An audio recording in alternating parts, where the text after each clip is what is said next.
Hey guys welcome back to my channel Panchphoron. तो आज के আমি বানাতে যাচ্ছি রোস্টেড মশলা চিকেন। তো প্রথমে একটা বাটিতে চিকেন নিয়ে নিয়েছি, এর মধ্যে পরিমাণ মতো নুন, হাফ চামচ গোলমরিচ গুঁড়ো, দই দিয়ে ভালো করে মাখিয়ে নিয়ে এর মধ্যে অ্যাড করব 2 চামচ সাদা তেল। তারপর এটা 1 ঘন্টার জন্য ম্যারিনেট করে রেখে দেবো।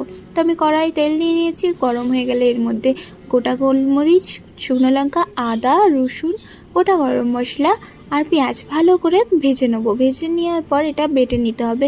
আপনারা চাইলে মিক্সিতেও বাটতে পারেন বা শিলে, আমি তো শিলে বাটছি। শিলে বাটার পর মশলাটার কালারটা ঠিক এই রকম হবে।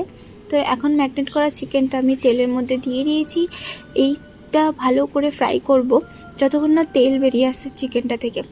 তারপর আমি মশলাটা দিয়ে দেবো। মশলাটা দিয়ে ভালো করে কষিয়ে জল ঢেলে দেবো। জল ঢেলে দেওয়ার পর আপনারা যতটা গ্রেভি রাখতে চান সেই রকম অনুযায়ী নামিয়ে নেবেন। রেডি হয়ে গেছে আমাদের রান্নাটা। কেমন লাগলো অবশ্যই কমেন্টে জানাবেন, ভালো লাগলে লাইক করবেন।